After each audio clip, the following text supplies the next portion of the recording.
बोले सद्गुरु कबीर साहेब की जय। लहर तारा धाम की जय। काशी कबीर चौड़ा धाम की जय। मगध धाम की जय। आचार्य श्री विचार साहेब की जय। श्री मुनि साहेब की जय। धनी धर्मदास साहेब की जय। अपने अपने गुरु साहेब की जय। अपने अपने माता पिता की जय। साहेब बंदगी साहेब बंदगी साहेब। सद्गुरु कबीर साहेब काशी में ही प्रकट क्यों होते हैं? क्योंकि काशी में प्रकट होने का एक रीजन रहता है। जब द्वापर युग में सुपच भगत होते हैं और पांचों पांडव जब महाभारत का युद्ध जीत के अपनी नगरी में घूमने के लिए निकलते हैं तो उन पांचों पांडव को गांव के लोग बुरा भला बोलते हैं। कोई अपने पति को याद करके गाली देती है, कोई भाई को, कोई पिता को, कोई भतीजे को। तो पांचों पांडवों के मन में आता कि हमने एक राजगद्दी के लिए इतने पाप कर दिए, पाप से मुक्त कैसे होंगे।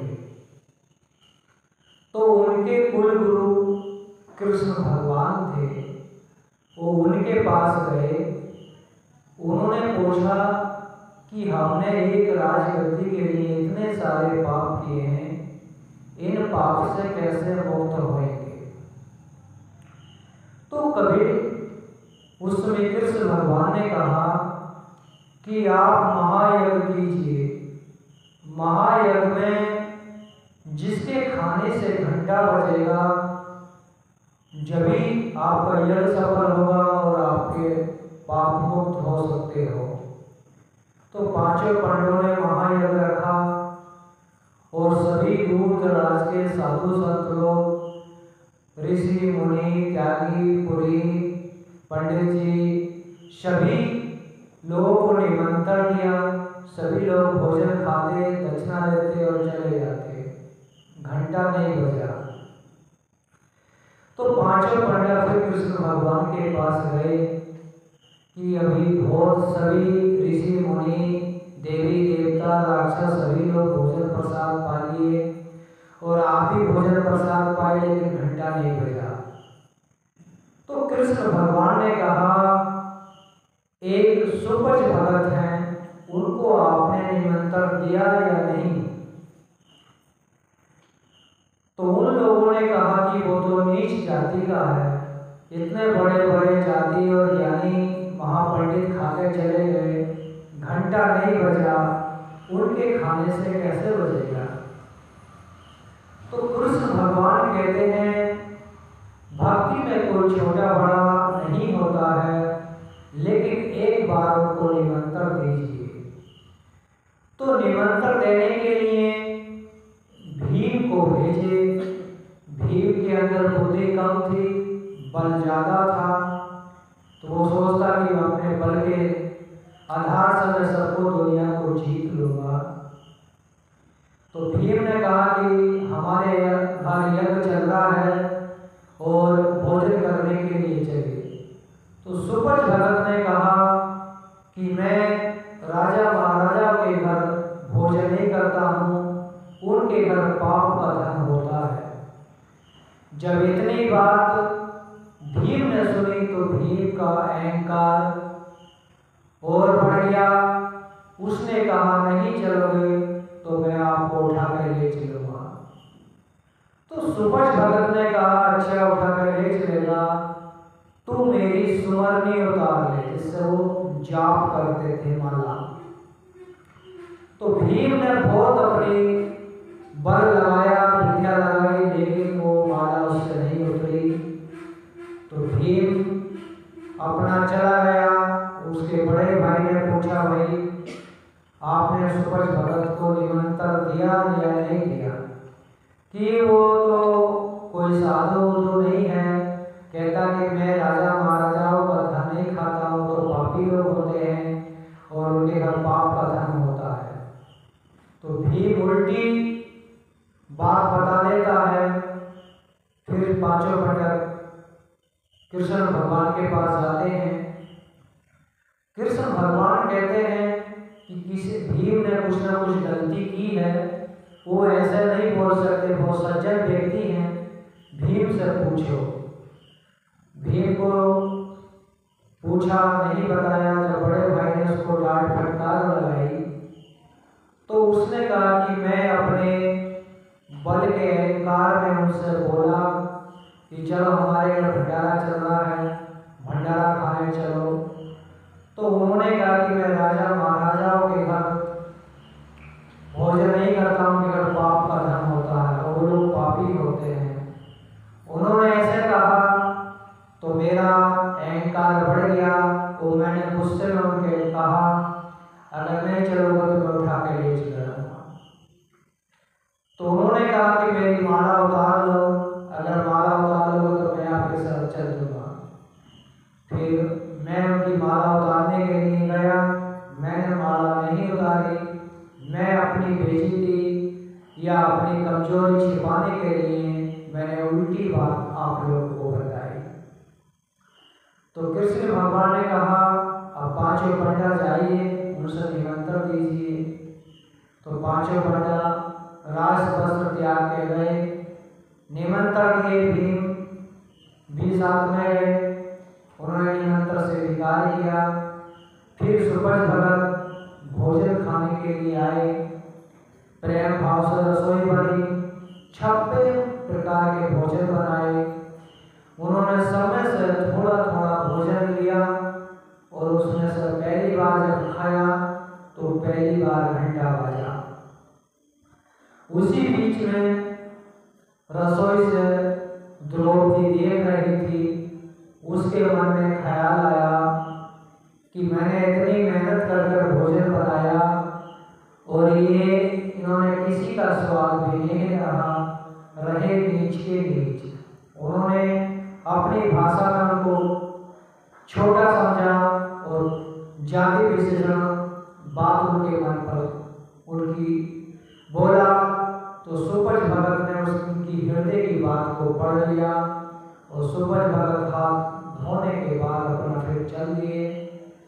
सभी लोग सोचने लगे कि सुपज भगत ने पहली बार खाया, एक ही बार घंटा बजा, क्यों हाथ धो के चले गए, क्या कारण हुआ। सब में कहानी खुशी हुई। लेकिन फिर कृष्ण भगवान के पास पहुंचे, कृष्ण भगवान को पूरी वार्ता बताई। तो कृष्ण भगवान ने कहा कि कोई ना किसी ने कुछ कहा है, अपने मन में कहा हो या वाणी से कहा हो, तो कोई बताता नहीं। जब सब काफी समय हो गया तो फिर द्रौपदी ने कहा कि मेरे मन में ख्याल आया कि मैंने इतनी मेहनत करके व्यंजन बनाए, इन्होंने किसी का भी स्वाद नहीं रहा, रहे नीच के नीच। तो कृष्ण भगवान ने कहा, वो अंतर्यामी हैं, सद्गुरु कबीर के शिष्य हैं, उन्होंने आपकी हृदय की बात को पढ़ लिया, इसलिए वो चले गए। तो पांचों पंडितों ने कहा कि आप क्या हो कि आप फिर से उनको निमंत्रण दीजिए, फिर से वो भोजन खाने आएंगे, फिर आपका यज्ञ सफल होगा। फिर से पांचों पंडित और द्रौपदी भी साथ में गए। सबने माफी मांगी, क्षमा आचरण मांगी। फिर सुपज भगत ने भोजन निमंत्रण स्वीकार कर लिया।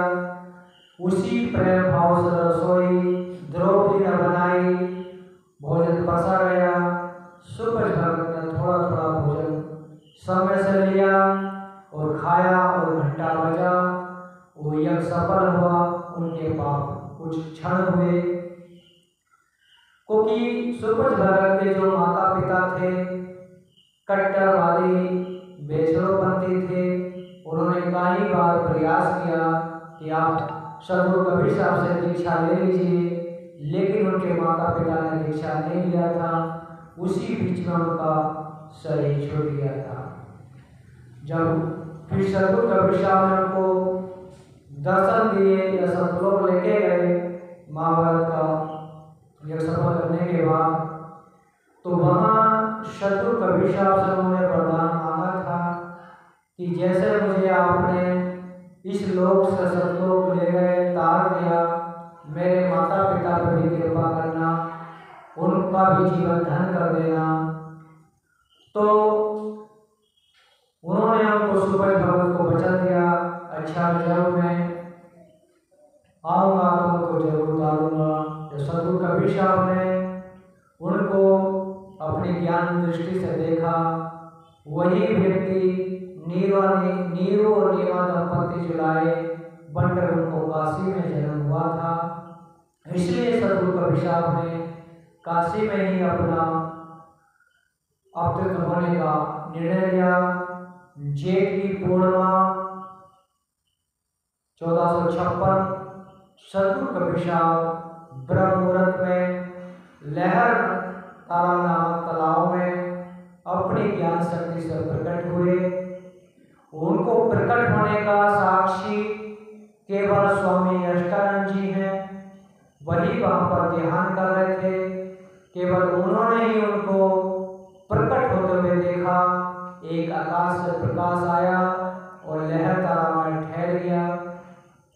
ये बात उन्होंने अपने गुरु रामानंद जी को भी बताया। तो रामानंद जी ने कहा किसी न किसी महापुरुष का जगत कल्याण करने के लिए अवतरित हुआ है। तो ब्रह्म मुहूर्त का समय था। कबीर साहब जेठ पूर्णिमा पर काशी में प्रकट हुए।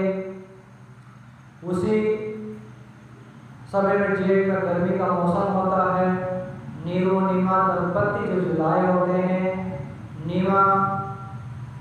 नीरू अपनी पत्नी नीमा को पहली बार मैके से ससुराल लेकर जा रहे थे। उनको पानी पीने की जब जिज्ञासा होती है तो नीरू कहते कि तालाब है लहर तारा जो गंगा नदी से मिलता था, उस समय 90 एकड़ के छोर में था। पानी पीने के लिए लहर तारा में नीमा जाती हैं तो देखती है कि कमल के पुष्प पर एक होनहार बच्चा जिसके पास दिव्य प्रकाश होता है। उनके मन में आता है कि अगर हम इस बच्चे को छोड़ देंगे तो जीव जंतु उनकी हत्या कर देंगे, उनकी हत्या का पाप हमको लग सकता है।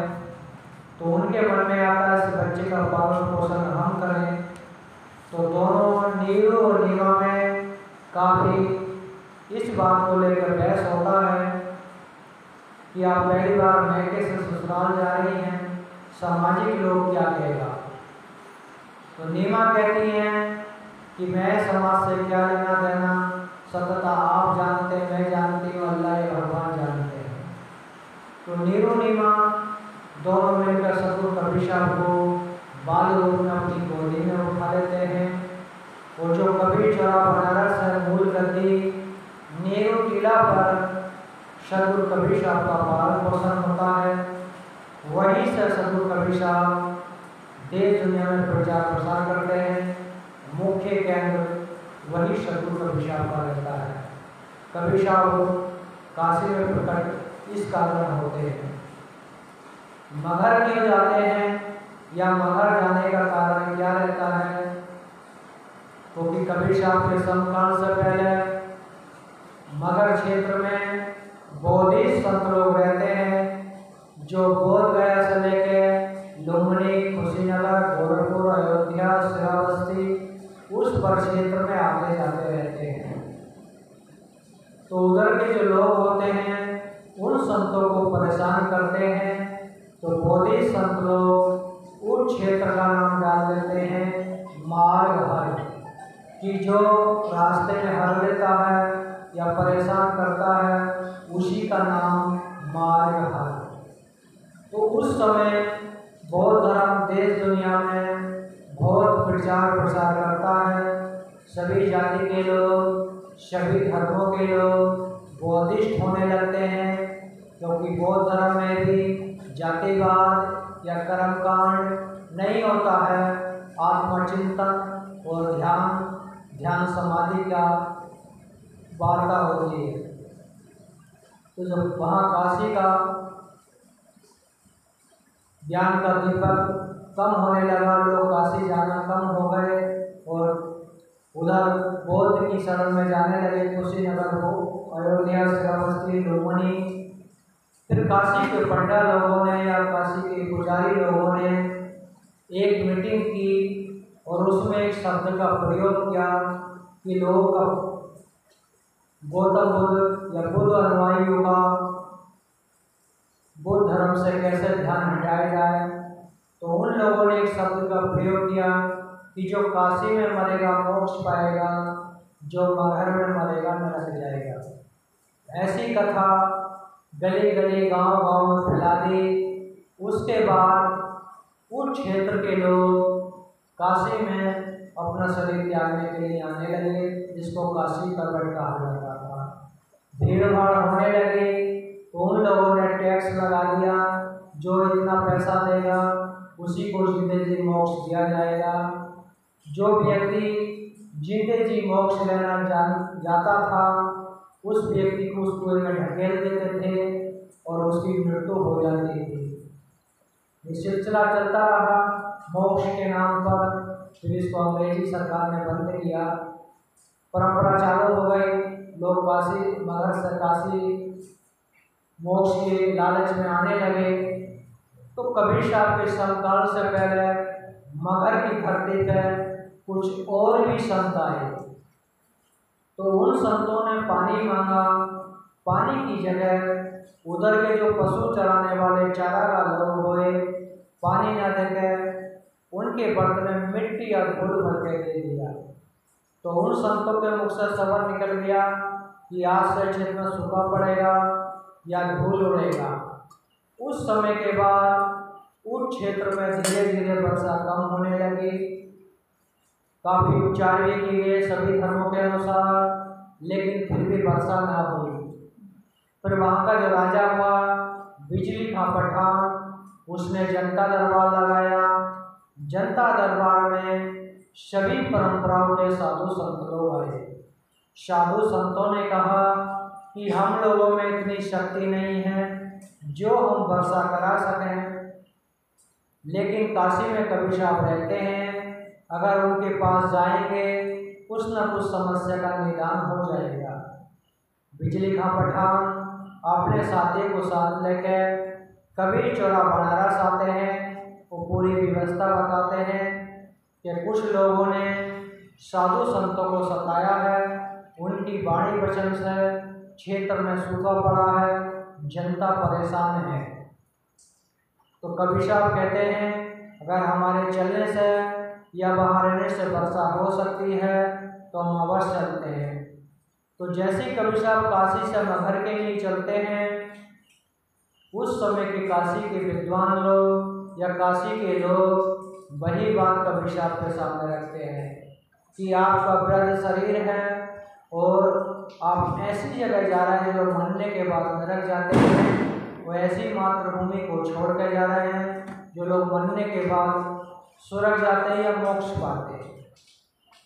तो कबीर साहब अपना चिंतन करते हैं, सोचते हैं कोई अनपढ़ व्यक्ति कहे या कोई बच्चा कहे तो ठीक है, जो लोग वेद शास्त्र गीता पुराण अपने को ज्ञानी महापंडित कहते हैं वो भी ऐसी पाखंडी बातों में पड़े हैं, तो आम समाज का क्या होगा। तो कबीर साहब निर्णय लेते हैं अगर मैं भी इन लोगों के अनुसार काशी में ही शरीर त्यागा तो मेरे जाने के बाद काशी के लोग कहेंगे कबीर साहब भी मुक्ति पाने के लिए काशी में ही शरीर त्यागे हैं, तो ये मेरे सत्य को दबा देंगे और अपने पाखंड का बोलबाला कर लेंगे। तो कबीर साहब निर्णय लेते हैं कि मैं अपना शरीर अब काशी में त्याग के मगहर में ही त्यागूंगा। तो वहाँ पर एक वाणी बोलते कबीर साहब, क्या काशी क्या ऊसर मगहर, जो हृदय राम बसो हो मोरा, जो काशी तजे कबीरा, तो रामी कौन नहीं होगा। कबीर साहब कहते हैं जिसने हृदय से राम को जाना है, परमात्मा को जाना है, अपने जीवन में साधना भक्ति की है, अच्छे कर्म किए हैं, कहीं भी मरेगा उसको मोक्ष की प्राप्ति होगी। अगर उसने अपने जीवन में बुरे कर्म किए हैं तो काशी में जाकर मरने से उसको कैसे मोक्ष मिल सकता है। तो कबीर साहब उसी बात को समझाते हैं कि जो सच्चा आदमी है कहीं मरेगा मोक्ष मिलेगी, विशेष जगह मरने से मोक्ष नहीं मिल सकती। इसके जिसके हृदय में सत्य का निवास है, जिसने सत्यता को जाना है, परमात्मा को जाना है, कहीं मरेगा मोक्ष की प्राप्ति होगी। अगर काशी में ही मरने से मोक्ष मिलता है तो किसी भगवान की क्या जरूरत है पूजा पाठ करने की। तो कबीर साहब उस पाखंड को खत्म करने के लिए जो बहुत जमाने से चला आ रहा था, किसी भी भगवान की, अल्लाह की, गॉड की, ऋषि की, मुनि की, उस पाखंड को तोड़ने की हिम्मत नहीं हुई। सद्गुरु कबीर साहब ने उस पाखंड को तोड़ने के लिए, वो भक्ति की शक्ति को दिखाने के लिए काशी छोड़कर मगहर जाते हैं और उनको जाने में 7 दिन का समय लगता है। जगह जगह ठहरते हुए जाते हैं। एक दिन गोरखपुर में भी ठहरते हैं। वहाँ भी सद्गुरु कबीर साहब का चरण पादुका मंदिर बना है, वहाँ भी चरण पादुका छोड़े थे सद्गुरु कबीर साहब। उसके बाद आमी नदी के पूर्वी तट पर कबीर धुनी है, वहाँ पर कबीर साहब ठहरते हैं। कबीर साहब का नाम सुनकर गोरखपीठ के गोरखनाथ संत भी आते हैं।